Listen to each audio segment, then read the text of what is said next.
Overlord Volume 7 Epilogue, translated by Nigel Proofreader/editor, Deus Ex Machina. Then, here's the 100 gold coins as promised, and here's the receipt. He looked at the contents of the purse, then nodded in satisfaction. Archie's father signed the parchment handed to him without a moment's hesitation.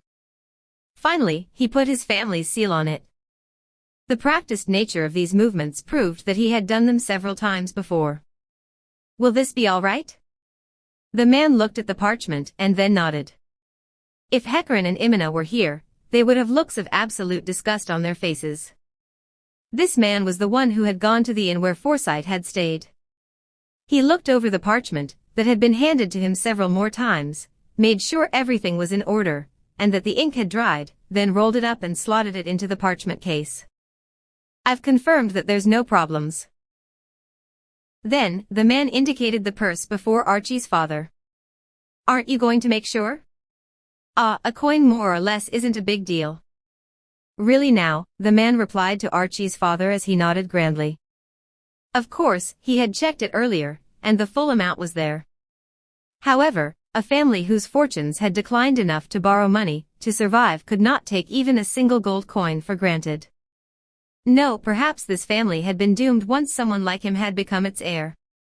To the man, however, none of that was important as long as the father was a good client. Then, the interest and repayment schedule will be the same as before, no? The head of the house responded to his question with the same magnanimous, certain of his superior status, nod of his head. The man nodded in acknowledgement. Yes, is your daughter doing well?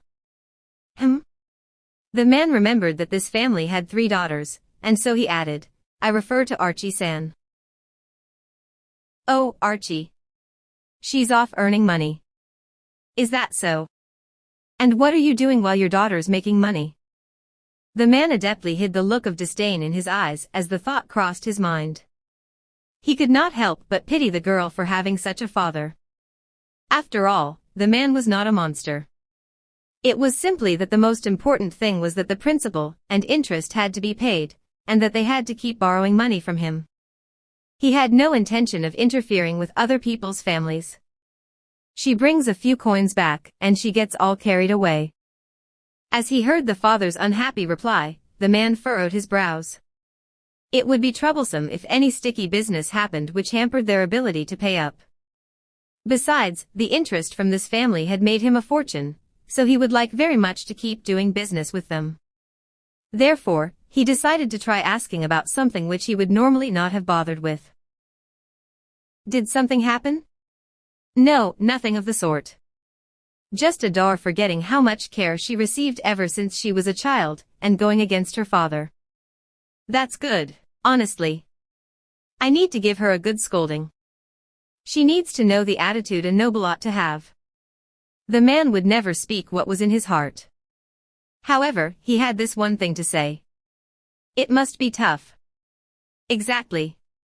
Really, that stupid daughter. The man had not specified who he was referring to, and so the father had assumed that the man was talking about his own hardship and muttered to himself. 100 gold trading coins was a huge sum. However, given the usual circumstances, the father would probably spend it all right away, whereupon he would look the man up again. However, the man decided that it would be better not to lend him any more until this sum was paid up. As he thought of that, the man surveyed the interior of the room. To the man's eyes, the room was dripping with exquisite furniture. At the very least, he would be able to recover the principal amount. And if selling the furniture was not enough to raise the required money, the man looked down to hide the emotion rising in his eyes. When you get down to it, a daughter of the Furt family shouldn't be doing dirty work like that. She works with plebeians, who are doubtlessly of base character. Really? The man recalled the 2 faces he had seen in the bar as he answered. There was no telling how he had interpreted the inflection of that response, but the father continued explaining, as though to make an excuse for himself. Oh, I'm not saying all plebs are like that. I mean the adventuring sort. Perhaps. Don't you think so? They were probably the ones who made my daughter turn on me. I need to find a chance to give her a good talking to. Honestly, a daughter ought to be listening to her father. Actually daring to talk back to me, who does she think she is? The man glanced at the furious father, then rose from his chair. Then, I have other places to go, so I'll take my leave. Do remember to pay on time. When's Wani-sama coming back? She'll be back real soon. There were two young girls in the room. They sat on the bed like it was a chair, and the two girls who sat side by side looked the same. The pale faces were flushed slightly pink, calling to mind the image of angels. Given that they looked very similar to their elder sister, it was very easy to imagine how they would look once they grew up. Both of them were dressed in the same way, in immaculate, pure white one-piece dresses, and a pair of pale, slender legs kicked beneath their skirts. Really? Really? Is that so? Just so. When Wani-sama comes back, we'll be moving house, right? Of course. The two of them were very happy.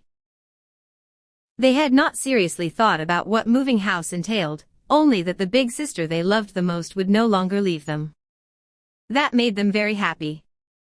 Their big sister, Archie, often went out. They did not know what their big sister did, but they both knew that their big sister was doing something very important. Therefore, they decided not to be naughty, but they could not help wanting to play with their gentle sister. Indeed. The two of them liked Archie more than anything else.